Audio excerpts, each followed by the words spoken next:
The disciples following Jesus did not want to go through Samaria down to Judea. And they didn't have to go through Samaria to get to Judea. Jesus wanted to. They had been up north in Galilee, in Cana, which is north of Samaria, which is north of Judea, where Jerusalem is. To the east is the Mediterranean. To the west, the Sea of Galilee. That is up north, it flows into the Jordan River that meets the Dead Sea in Judea. So you have Galilee, Samaria, Judea. Now, the Jews avoided Samaria when they were traveling because this was considered an unclean region where the people worshipped pagan gods and had, since Assyrians had settled there after their invasion back in 722 BC, they had built their own temple. The people there, they were descendants of Israelites, but they did not honor the temple in Jerusalem. For a Jew to go to Samaria or to associate with a Samaritan was to enter an unclean state. They would avoid going through Samaria by crossing the Jordan in Galilee, following it down, and then crossing it again to enter Judea without going through Samaria. Everybody did that, except Jesus wanted to go to Samaria. Why? Because the writers of John's gospel wanted him to. And he arrives at Jacob's well. This is a well in the land the patriarch Jacob had given his son Joseph, the one who did so well in Egypt, a Jew among foreigners. Jacob's well is a place where Jews, Christians, and eventually Muslims and the Samaritans associated with Jacob. It's a place where different cultures could ideally find a common inheritance. But nevertheless, that Jews would stop at this well to speak with a Samaritan woman would be a horrendously unclean act. But throughout the Gospels, Jesus seems to go out of his way to speak with understanding and respect to people who are considered unclean or sinners. Now, about this woman who had had 5 husbands and was living with someone who isn't her husband, the woman who was thirsty and came to the well. Now, she was not the notorious Elizabeth Taylor of Shechem, the town where this happens, because in this culture, only men could divorce. They would write a note, "I divorce you." The main reason for a man to divorce a woman was that she was barren and did not produce children or sons, especially. That was considered a curse from God, and who would want to stay married with a woman who was barren and cursed? And what sort of a position was a woman in who had been divorced, and what would she do with her life? But there was another way that a woman could have married more than one husband, and the writers of this gospel community of John would have known those other gospels. They were earlier. The Gospel of John was finished in the year 110, so-called, and so there are some stories that would have been known from the other scriptures, Matthew, Mark, and Luke, which would have circulated, such as this one from Mark's Gospel. Now there were 7 brothers, and the first took a wife, and dying left no seed. And the second took her and died, neither left he any seed. And the third likewise. And the 7 had her and left no seed. Last of all, the woman died.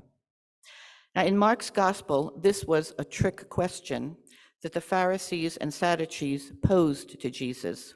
Hey, Jesus, at the resurrection of the dead, she was married 7 times. She had 7 husbands. Whose wife would she be? In Mark's, Matthew's, and Luke's gospels, the fellows with the trick questions were the Sadducees and the Pharisees. Jesus' detractors came from inside Judaism.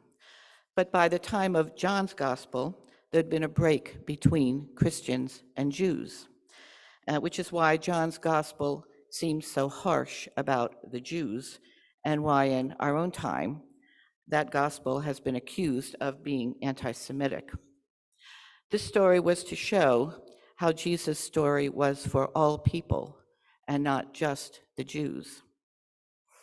Anyhow, husbands dying was how a woman could collect husbands, or rather, how several husbands could collect her.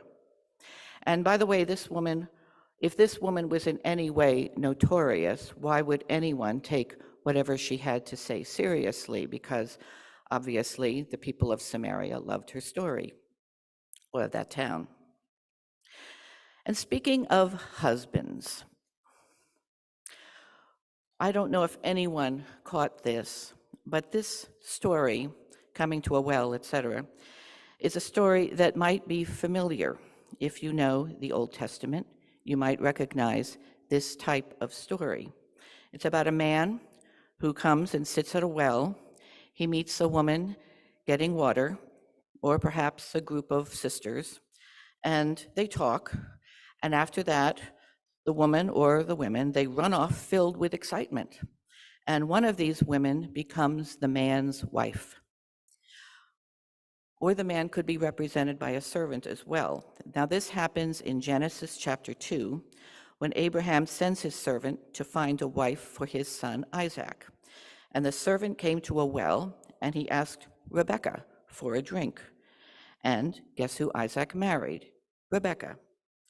And guess in Genesis chapter 29, Jacob meets Rachel at a well, and he later marries her. In Exodus chapter 2, and the movie The Ten Commandments, Moses meets his wife Zipporah at a well.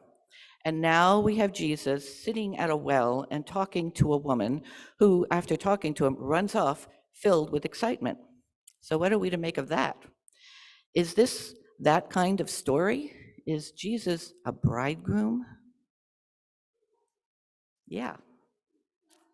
Now, this story is in chapter 4 of John's Gospel. In chapter 3, John the Baptist calls Jesus a bridegroom. Correction, the bridegroom. His followers are complaining that people are going to Jesus to be baptized and not to John anymore. But this doesn't bother John, who says, the friend who attends the bridegroom waits and listens for him and is full of joy when he hears the bridegroom's voice. That's chapter 3. And then in chapter 2, we have the story of the marriage feast at Cana, when Jesus saves the day by changing water into wine. Now, there are some people who think that Jesus was the bridegroom. And in fact, Jesus says, according to Matthew, can the wedding guests mourn as long as the bridegroom is with them? And it was the bridegroom's responsibility to provide the wine. And it's his mother, Jesus' mother, who tells him that they're running out of wine. Now, was Mary pumping for a miracle, or telling her son, the groom, that we're running low on wine, and what are you going to do about it? Somehow, the idea was to label Jesus as a bridegroom, whatever that may have meant. And some of you may remember my play, at least one of you will, The Gospel of Martha. We did a short version of that here. Gloria was in it, Deb Carpel and Otto Wahlberg. Paul Baden played Jesus, and Rob Peretti wrote gorgeous music for it. And Jesus was a bridegroom in that, and I based that on a lot of reading I had done. But marriage is a major theme in so much of the Bible. The Psalms are full of imagery of the divine warrior coming to his bride, the daughter of Jerusalem. And Jesus speaks a lot about weddings and wedding banquets in his parables, banquets where everyone is invited. But back to the woman and Jesus at the well. There's something else. The Samaritans worshipped other gods in their temples. These gods were called Baals, B-A'-A-L-S, a word that had a few meanings. One of them was husband. Husband to the earth, husband providing the rain to Mother Earth.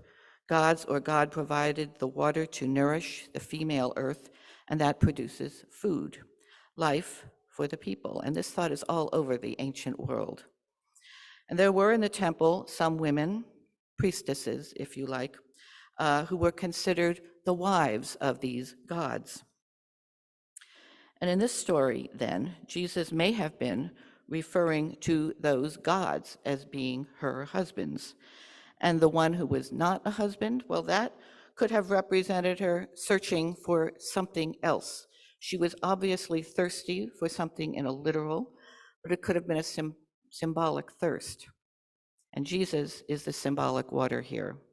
And she comes to the well and she finds the living water from Jesus, who only in the previous chapter, by the way, told a Pharisee, Nicodemus, that you cannot enter God's kingdom unless you are begotten of water and the Spirit.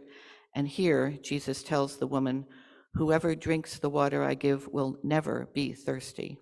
The water I give will become a fountain within. He also says to the people who gather, the fields are shining for harvest, that is, they're wet. The land is receiving the rain to bring life. And what Jesus says, all of which we do not hear in this cryptic gospel, fills her up and sends her flying through the town and brings many of these Samaritans to hear Jesus, and he stays a few more days to talk with them. To be dry is unbearable and can cause illness and death. And if you remember the first reading, Moses struck a rock and there was water after the Israelites were losing faith in the desert. The stories of thirst and of being quenched, the stories of the marriage of earth and sky, are found throughout the ancient world in many civilizations. The stories of death and resurrection permeate all our stories for a simple reason. We cannot live without water or without the nourishment either of love and understanding, or without some kind of faith, even if it is uncertain. The living water is love, bringing seeds to life, and it's being where people who need it are who need it, whose barrenness needs nourishment. So even without all the themes of marriage running through the scriptures, this is also simply a story about a woman in need of some help and Jesus being there to give it. This is a long ago story from a kingdom far, far away, probably written as a way to show that Jesus' message could be shared even with enemies and throughout the known world. And it's also simply a story about a woman searching for spiritual nourishment and who, like us, can take off with new life when we find it and want to jump up and down and celebrate with everyone. And after this, Jesus would turn his face toward Judea and Jerusalem, where ultimately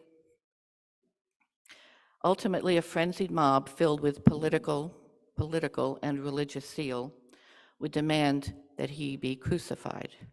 And so he was. And just before he dies on the cross, from, of all people, the living water, he says two heartbreaking words, I thirst. But that was not the end of the story, was it? For love was found again. And we have a hymn in our hymn book that coincides with the resurrection being the coming of spring and of returning life. The bridegroom, the giver of living water, would not lay in the grave that long. Some of the words are, in the grave they laid the love by hatred slain, thinking that Jesus would not wake again. Laid in the earth like grain that sleeps unseen. Love is come again, like wheat arising green. Amen.